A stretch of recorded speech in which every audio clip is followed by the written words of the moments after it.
The Labour Party in Britain is an absolutely disgraceful political party. They are in government, their members from the backbench and the frontbench are now heckling and booing the victims and survivors of grooming gangs and those who are concerned about the grooming gangs in general.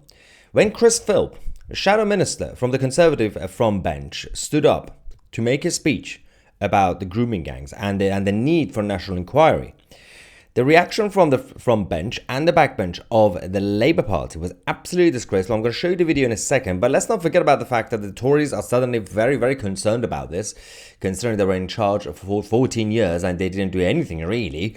There were some tiny successes under Suella Braverman, but that's it.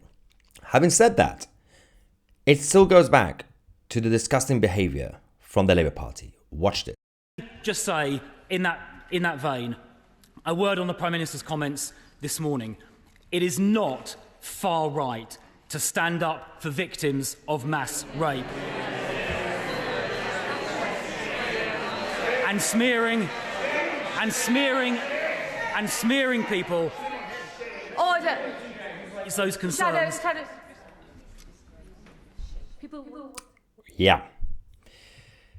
Members of Parliament from the Labour Party shouting, yes, it is far right. The others booing, the others heckling, saying, oh, shut up about it, just move on. This is what you now have. The Tories obviously are at fault because they didn't do anything. But the Labour Party are just doing a full-on cover-up now. And then if you think I'm just saying it, no, this is coming from the government. Labour will vote against the Tory call for public inquiry into grooming gang scandal, according to government ministers.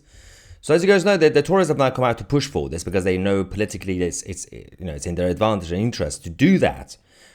But the Labour government are in charge and they're saying, no, we're just not going to do it. We know why, partly. Because if Jess Phillips, government minister for safeguarding and women and children, releases the report, a number of people will be implicated, including the Greater Manchester Mayor, Andy Burnham, and the Deputy Prime Minister, Angela Rayner, and many others as well. Kemi Badenoch responded by saying, I was serious when I said it's time to get justice for victims.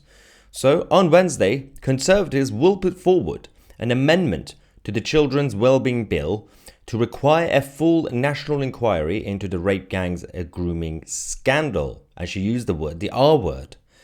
If the amendment is selected, I hope MPs from all parties will vote to support the inquiry so we can do right by the victims and end the culture of cover-ups. Now, presumably, obviously, the Reform UK MPs will also be voting alongside the Conservatives, but they still won't have the majority. So this is not really going to go through if the majority of the Labour MPs decide to vote with the government. But of course, that means that they are pandering to their constituents, especially those in the northern parts of England, who are dealing with, who have massive issues with these gangs, the Pakistani rape gangs, and of course everything else going around, but it will massively backfire on them from the rest of the country.